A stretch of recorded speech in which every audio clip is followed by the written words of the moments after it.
불교화개론 1권에서 5권 제63회차 서일보입니다. 오늘은 3권 14페이지 오계에 대해서 살펴보는데요. 본론으로 들어가기 전에 우리가 개송 하나만 살펴보고 넘어가겠습니다. 자합장들 하시고요. 연무적지오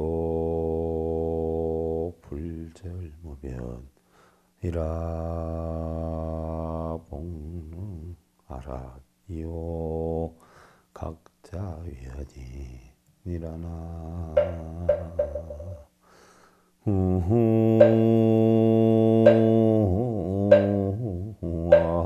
미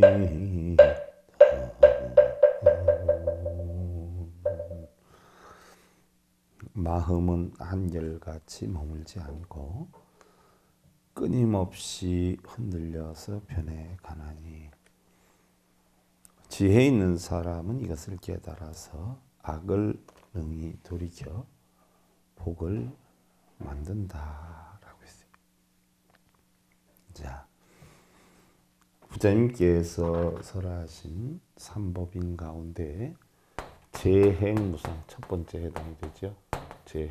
세상의 모든 것은 움직여서 항상 하지 않는다. 쉽게 얘기하면 항상 하지 않는다. 변해간다는 이야기죠. 계속해서 끊임없이 변해가요. 오늘 일이 내일까지 지속되는 것 아니고요.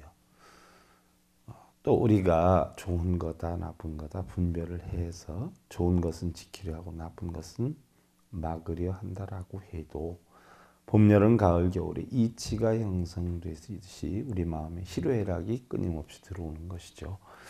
이렇게 변해가는 것을 변하지를 않기를 바란다라고 하면 그것이 고통이 될 수도 있는 것이고요. 어차피 변해가는 것이다라고 하면 결국 우리의 마음 속에다가 행복한 사람, 불행한 사람이 따로 정해져 있는 건 아니죠. 우리가 마음속에 행복을 담으면 우리는 행복한 사람이 되는 것이고요. 또 불행을 담으면 우리는 뭐예요? 불행한 사람이 되는 것이죠. 그러면 어차피 변해가는 것이다라고 하면 그냥 내버려 두고 우리가 흐름대로 따르질 못할 바에는 이왕이면은 어떻게 돼요? 행복을 담아야 된다. 불행을 담지 말고 즉 악을 능히 막고 복을 담아서 복락을 느껴야 된다는 이야기죠.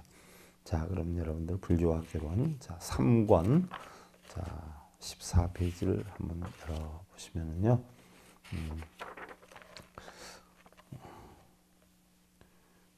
계율에 대해서 나오죠. 계율에 대해서 나오는데 지난 시간에 우리가 3귀 5개 가운데 3귀에 대해서 살펴봤고요. 오늘은 5개에 대해서 살펴보겠습니다. 자, 5개다라고 하는 것은요. 5가지 우리가 계율이다 이렇게 표현하는데요. 우리 불교에서는 어떤 계율이든지 근본 4개가 있죠. 근본 4개 첫 번째는 불살생이죠. 그 다음에 두 번째가 불투도예요. 세 번째가 불사음이죠. 네 번째가 불망이에요. 살생하지 마라, 도둑질하지 마라, 사음하지 마라, 거짓말하지 말아라. 그 다음에 추가로 해서 형성된 것이 바로 불음주다. 이것을 우리 불교의 5계다 이렇게 표현을 하게 되죠. 그럼 우리가 불교 계율이 만들어지게 된 동기와 배경을 살펴보면요. 부처님 당시에 처음에 우리 불교 교단이 만들어져서요. 12년 정도까지는 계율이 형성된 것이 없었어요. 근데 12년까지는 주로 우리는 뭐를 했냐? 제약 막작 중선 봉행이다라고 했어요. 제약 막작 중선 봉행이라.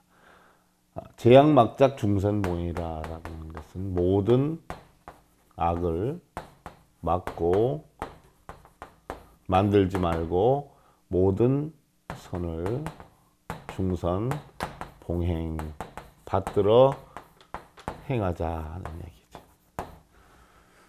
모든 나쁜 것을 막고 좋은 것을 받들어 행하자. 이거뿐이 없었어요. 그럼 나쁜 것을 막고 좋은 것을 받들어 행하는데 어떻게 행을 하느냐? 바로 누구한테 빌어서 해야 되느냐? 부탁해서 해야 되느냐? 아니면 연불독경해서 해야 되느냐? 전부 자기 스스로 자정, 기심, 자기 마음을 스스로 닦아서 해야 된다. 누구한테 부탁하는 것도 아니고 또 비는 것도 아니고 바로 자기 마음을 닦아서 해야 된다. 이것이 바로 뭐예요?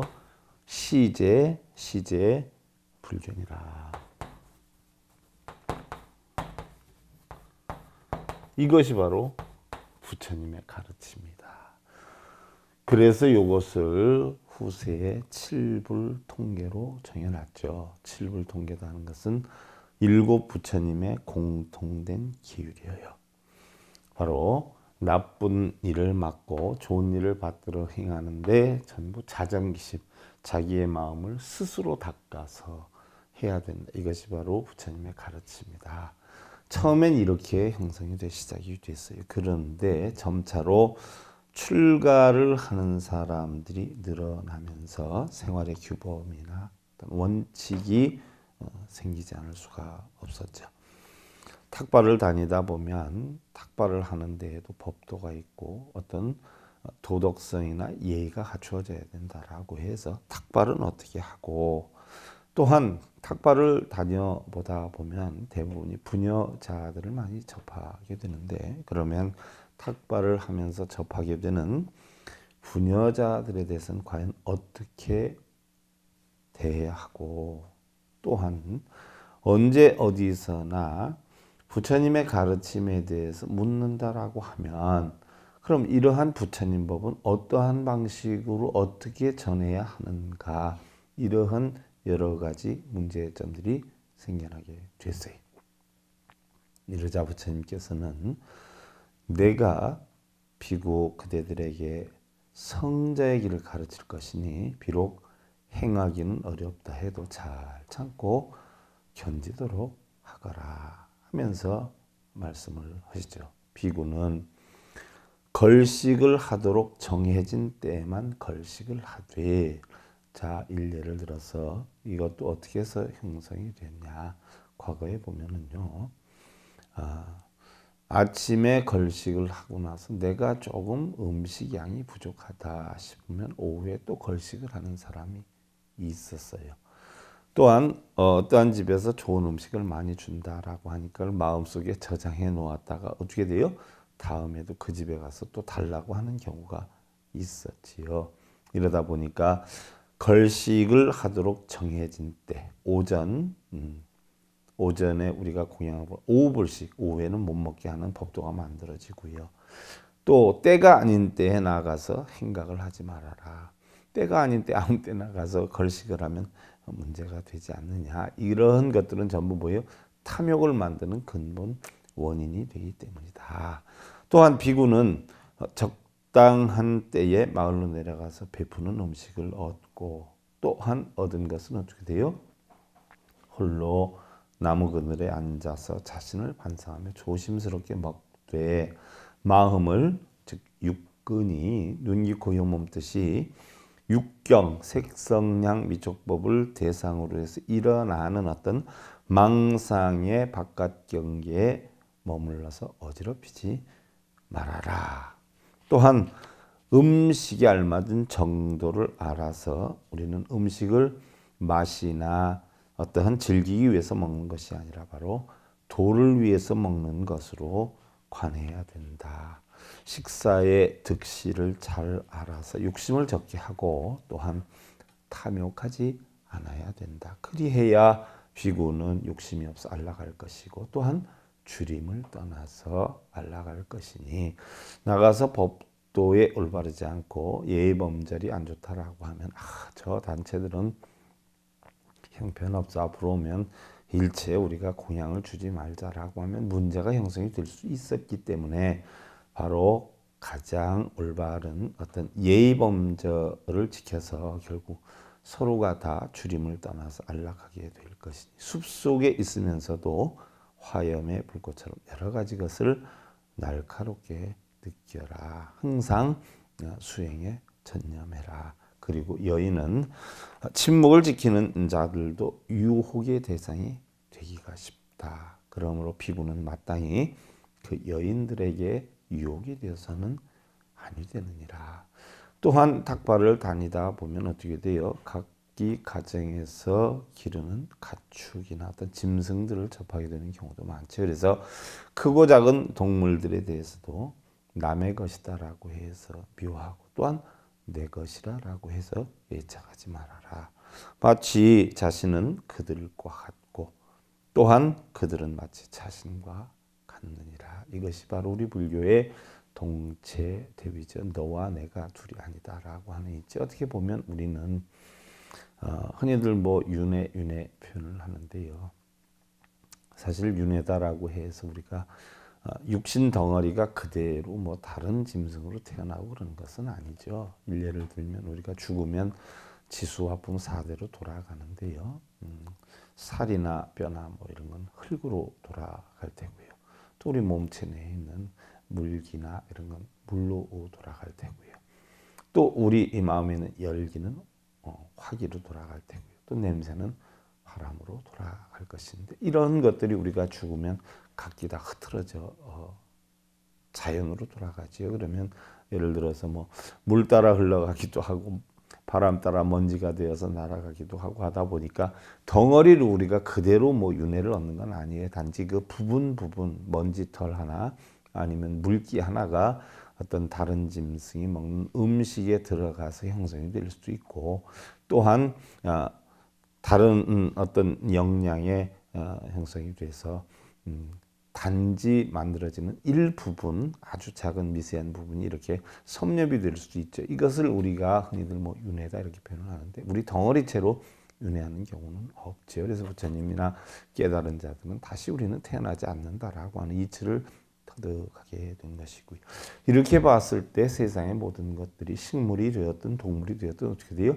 나의 기운이 들어가 있지 않은 것은 없다라고 하는 동체 대비의 사상. 이것이 우리 불교의 가장 핵심이죠. 우리 불교에서 수행의 근본 목적이 첫째는 뭐예요? 오니공한 이치를 하는 지혜를 터득하는 것이요. 둘째는 뭐예요?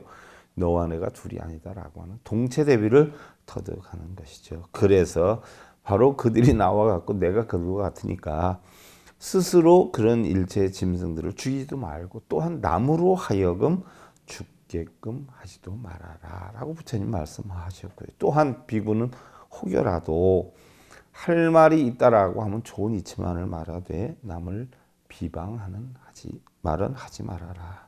왜냐 남을 비방하게 되면 원수를 낳는 법이죠. 돌고 돌아와서 결국 내가 다 부딪히는 것이니 바로 하지 말아라. 내가 큰 소리를 내면 큰 소리를 받는 것이고 누구를 미워하면 미움을 받는 것이고 증오하면 증오를 받는 것이냐라고 했는데 흔히들 우리는 뭐 어떻게 돼? 도랑물은 소리를 내고 흐른단 말이에요. 쫄쫄쫄거리고. 근데 강물은 소리 없이 흐르죠.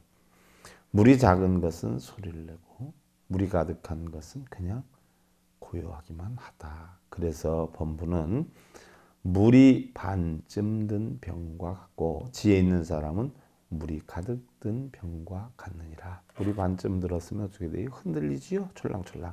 근데 가득 들어있으면 흔들림이 없단 말이죠. 그래서 범부는 반쯤 물이 든 병과 같고 성현은 물이 가득 들은 병과 같다. 또한 제자들을 받아들이는 의식도 처음에는 간단하게 받아들였어요. 부처님이 사제지간 제도를 만들었잖아요. 당신 혼자서 그 많은 수행자들을 감당하기 힘들기 때문에 사제 제도를 만들어서 장로들이 제자들을 가르치는 이런 방법을 택하게 되는데 요즘 얘기하면 뭐 어느 문화 이렇게 표현을 하지 않아요. 처음에는 간단하게 불법승 삼부에 귀하는 이런 정도였지만 갈수록 체계가 갖추어져 나갔죠. 혹여 뭐 출가자들 가운데 결심이나 어떤 의지가 수행한 의지가 견고하지 않은 사람들을 방지하기 위해서 일상적인 어떤 가르침이나 감독을 받을 수 있도록 스승을 정하는 제도가 생겨났어요. 이렇게 해서 부처님은 교단을 바르게 이끌려고 엄청 노력을 했지만 얼마 지나지 않아서 승려들이 거짓을 일삼거나 또한 재물을 쌓고 모으거나 혹은 제자 가운데 음행을 하거나 또한 도적질을 하는 사고가 일어나게 되지요. 그래서 우리 불교에서 처음으로 만들어진 게 불망의계가 최초로 만들어졌어요. 그래서 바로 불망의 계율이 최초로 만들어졌는데, 그럼 이거를 우리는 뭐라고 하느냐? 망어계라고 그래요. 대망어계. 거짓말하지 말아라. 제일 처음 우리 불교 교단에서 만들어진 계율이지요. 흔히들 뭐 우리 불자님들 보면 스님들이 5계를 잘 지켜야 된다, 5계를 잘 지켜야 된다라고 하는데, 사실 부끄러운 이야기지만은요, 계율이 처음 만들어지게 된 계기는요, 불자들 때문에 만들어진 게 아니라 스님들 때문에 만들어졌어요. 사실 지금도 불자들이 지킬 게 아니라 스님들이 지켜야 할 계율들이에요. 모든 계율들은 다 스님들이 지키지 않고 불자들한테 지키려고 하면 문제가 되지요. 그러면 처음에 대망회가 최초로 계율이 만들어졌는데, 그럼 어떻게 해서 만들어졌냐? 여러분들 교재 16페이지에 보시면 영험이 있다, 뭘 이루게 해준다, 뭐를 하면 소원 성취한다, 이러는 스님들이 있는데 부처님은 이러한 스님들을 큰 도적이다라고 표현을 하셨어요. 왜 그네들이 도적이냐? 어느 때 부처님께서 베살리국 미후강변에서 법회를 가졌는데요. 그때 가라안타촌의 한 장자가 그의 아들 수디나와 함께 와서 부처님의 법문을 듣고는 크게 감명을 해서 수디나가 곧바로 출가를 할 것을 결심을 하지요. 그런데 수디나는 부잣집의 독자였던 관계로 부모님이 허락해 주지를 않아요. 이러자 6일 동안 단식을 하면서 차라리 죽는 것보다 출가를 하는 게 낫겠다 싶어서 결국 허락을 얻어내죠. 그래서 출가를 하게 되는데, 이로부터 얼마 지나지 않아서 부처님은 사바타를 떠나가지고 베라냐 마을로 가시어서 네란자라 강변 만다라바 나무 아래서 쉬고 계셨어요. 부처님께서 오셨다라고 하는 소식을 들은 마을 사람들이 몰려와서 부처님께 법문을 청하죠. 이럴 때 부처님께서 법문을 하시자 그 가운데 마을의 장로인 베라냐 바라문이 부처님의 법문에 대한 기쁨을 이기지 못해서 선뜻 부처님께 부탁을 드려요. 만약 3개월여 동안 안거를 하실 때에 차라리 이곳에서 법문을 해 주신다라고 하면 그 안거 기간 동안의 공양을 책임지고 해드리겠습니다 라고 약속을 하지요. 그리고 베라냐 바라문이 집에 돌아와서 이러한 사실에 대해서 마을 사람들과 의논을 하게 됐는데, 마을 사람들은 대부분 바라문들이었죠. 바로 여러 바라문들이 또 외도들이 압박과 교사를 하면서 끝내 베라냐 바라문은 부처님과의 약속을 이행하지 못하게 되죠. 그리고 부처님께 가서 사실 공양하는 것을 마을 사람들이 바라문들이 반대를 해서 못하게 되었다, 이런 압박을 받았다라고 하는 말씀을 드리기가 곤란해서 결국 부처님께 미안한 마음이 되니까 그러한 이야기를 부처님께 가서 전달도 하지 않고 행방불명이 됐어요. 때는 마침 우기철이라 한거 들어가는 시기라 우기철이죠. 비는 끊임없이 내리고 또 흉년까지 겹쳐서 비구들은 모두 굶주림에 지쳐서 쓰러질 정도가 되었어요. 그러자 생각하다 못한 사리불이 부처님께 여쭙죠. 부처님, 지금 많은 비구들이 아사지경에 놓여 있는데요. 돌을 깨친 사람들 하여금 신통력이 있다라고 해서 우따라크루 같은 데 가서 자연산의 쌀을 구해오게 하면 어떻게 했는지. 원래 쌀이 우리가 논에서 이렇게 재배를 하지만 옛날에는 자연에서 났다는 얘기예요. 그래서 그거를 다시 채취하기 위해서 모아서 심고 하다 보니까 지금의 표가 됐는데, 그때까지만 해도 이렇게 들판에 자연산으로 형성이 됐다라는 이야기죠. 그래서 사람들이 그걸 채취해다가 음식을 만들어 먹었는데 차라리 그런 자연산의 쌀을 시주를 얻어오게 하면 어떻게 했는지요 하고 질문을 하죠. 그러자 부처님께서는 사리부리여 아서라, 그만두는 것이 좋을 것 같다. 비구에게는 생각해야 할 일이 있고 생각해서는 아니 될 일이 있고, 또한 반드시 해야 할 일이 있는가 하면 해서는 안 될 일이 있느니라. 생각해야 할 것과 행동해야 할 일을 하면 바른 법, 이 세상에 오래 머물지만 혹여라도 생각해서는 안 될 일과 행동을 해서는 안 될 일을 하게 된다면 결국 세상을 속이는 큰 거짓이 되어서 바른 법이 오랫동안 머무를 수 없게 될 것이니라. 바로 뭐예요? 신통력을 깨달았다라 하고 해서 자연산 쌀을 공양받아 온다는 그 자체가 바로 신통력을 받았다라고 하면서 불자들한테 요구하는 자체가 불교에서는 용납이 안 된다는 거였죠. 이래서 부처님께서는 도저히 안 되겠다 싶어가지고 대중들을 모았어요. 그리고는 그대들이 한 곳에 많이 머물러 있으면 걸식하기 어려움이 있으니, 그러죠. 그 마을에 전부 모여 있으면 그 마을만 힘이 들지 않아요. 가뜩이나 흉년이 들고 뭐 이런 상황인데 각기 인연 따라 흩어져서 세상을 경험해 보기도 하고 그것을 통해서 공부를 이기 위해 할 수 있는 여건을 만드는 것이 안 좋겠느냐. 그래서 각자 인연 따라 원하는 다른 곳으로 뿔뿔이 헤어져서 그런 계기를 마련하도록 해라 라고 해서 가출간 수행자들은 어떻게 돼요? 아직 어려움이 있기 때문에 장로들이 책임하에, 장로다라고 하는 것은 부처님 출가 후에 20여 년 이상 수행한 자들을 제자를 둘 만한 자격이 생겼기 때문에 그 장로들이 인솔 해서 가는 것으로 하고 해서 각기 불불이 헤어지게 됐죠. 그런데 그 중에 많은 비구들이 바구오강변의 승가람 중에서 안거를 하게 되었어요.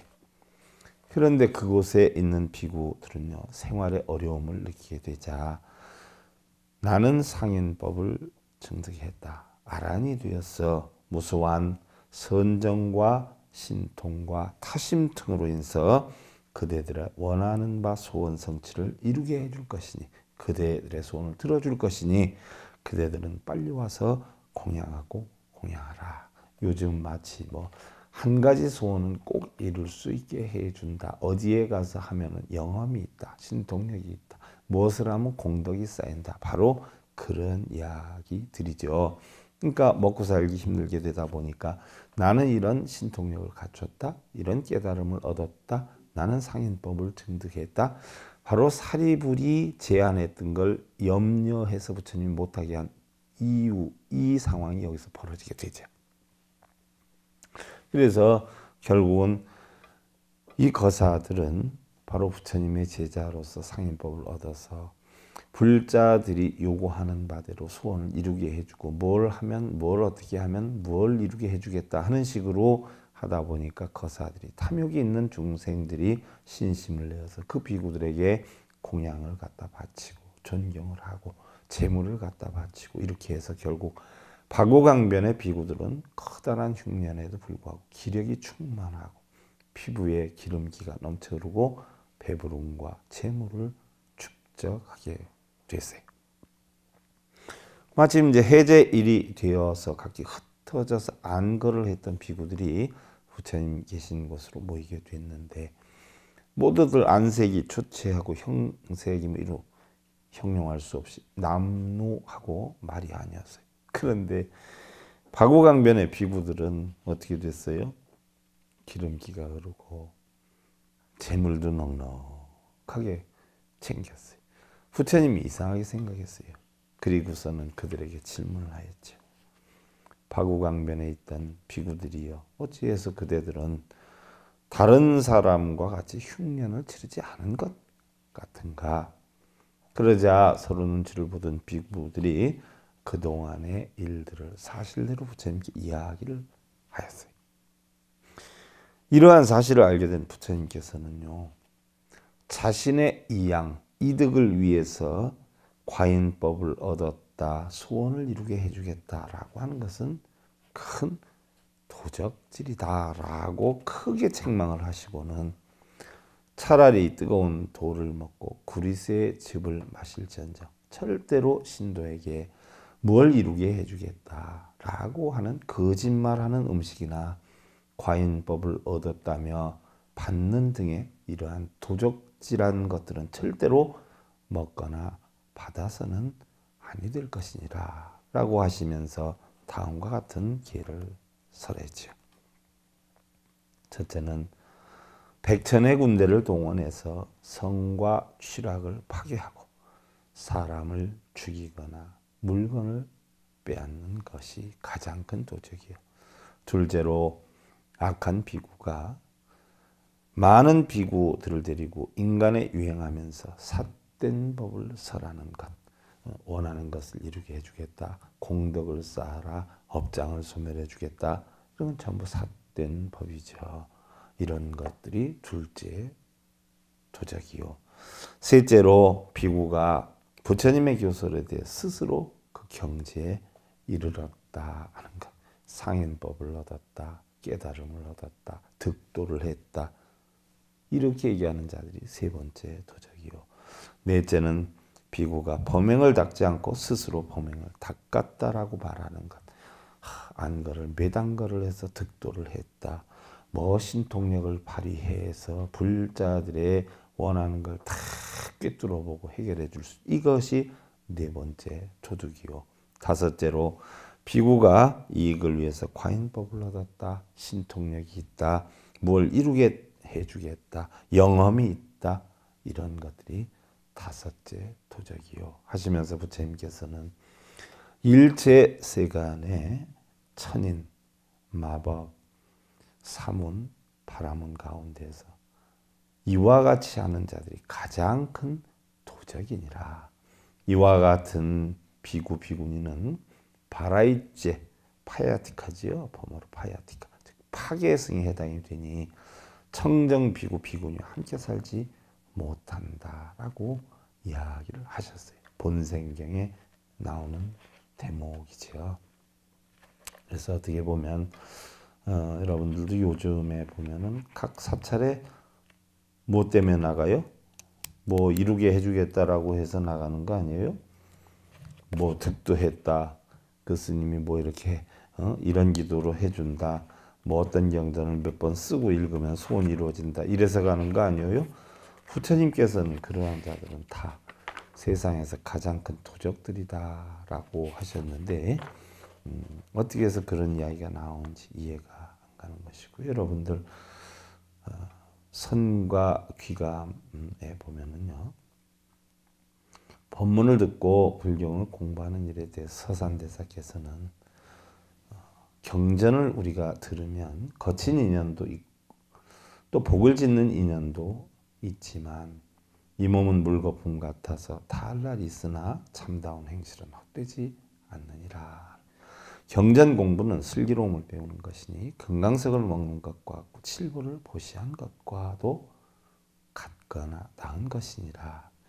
또한 영명 연수 선사는요, 듣고 믿지 않더라도 부처의 종자가 심어진 것이요, 배워서 깨닫지 못하더라도 인간이나 천상의 복을 덮을 것이다 라고 했는데, 경을 우리가 보지 않아요? 경을 공부를 한단 말이에요. 경을 보는데 자기의 마음을 향하여 공부를 지어가지 않으면 비록 만권의 대장경을 다 본다라고 하더라도 아무런 소용이 없다라고 했어요. 그러한 것은 어리석은 공부인 것이니 바로 봄날에 새가 우는 것과 같고 가을밤에 귀뚜라미 우는 것과 같아서 아무짝에도 쓸모가 없는 것이니라. 여러분들 뭐 몇 번 읽으면 좋다, 몇 번 읽으면 좋다, 바로 이게 벌레 우는 소리와 봄날에 새 우는 소리와 같다는 이야기죠. 마음으로 꿰뚫지 않으면. 또한 규봉 종밀전사가 이르기를 글자나 알고 경을 보는 것은 원래 깨우칠 수가 없는 것이고 글귀나 새기고 말뜻이나 풀어보는 것은 자칫 탐욕이나 부리고 성내기만 하는 못된 소견만 더욱 일으키게 되는 것이다 라고 했어요. 공부가 도를 이루기 전에 남에게 자랑하려고 한갓 말재주만 부려서 서로 이기려고 하는 것은 바로 변소의 단청을 하는 것과 같은 것이니라. 여러분들 뭐를 몇 번 읽었어, 몇 번 썼어, 엄청 자랑하는 사람들 많아요. 내가 어느 종단에서 어느 큰 스님에서 뭘 배우고 있어. 이것들은 전부 뭐예요? 변소에 단청하는 것과 같다. 변소에 단청하는 것이 쓸모가 있을까요? 아무짝에도 소용이 없다. 공부를 하는 것은 오직 자기 성품을 닦으라고 하는 것인데 남에게 보이거나 자랑 삼아서 한다라고 하면 과연 이것이 무슨 생각이 드냐 했어요. 자, 여러분들 불법을 왜 배워요? 자신 편하고 가족 편하려고 배우는 거 아니야. 몇 년을 다녔느니 뭘 몇 번 썼느니 몇 번 읽었느니 보다 중요한 것은 내가 그 가르침을 무엇을 받들어서 나를 편안하게 하고 내 가정을 편안하게 했느냐. 그것이 더 소중한 것이다. 그러면 몇 번 읽었다 몇 번 썼다 하는 사람들이 마음속에 불만이나 불안이나 탐진심이 없느냐 하는 이야기예요. 과연 내 마음속에 있는 탐진심 얼마나 없앴느냐. 그것이 중요한 것이지 몇 번 썼느냐 읽었느냐 중요한 것이 아니에요. 내가 우리 가정에서 가족 부처님들을 얼마나 잘 섬기고 내가 얼마나 편안한 극락도량을 만들었느냐 하는 것을 다시 한번 되살펴보시면서 여러분들 불교학개론 1권에서 5권 제63회차 3권 서기를 보겠습니다. 감사드립니다. 선물하십시오.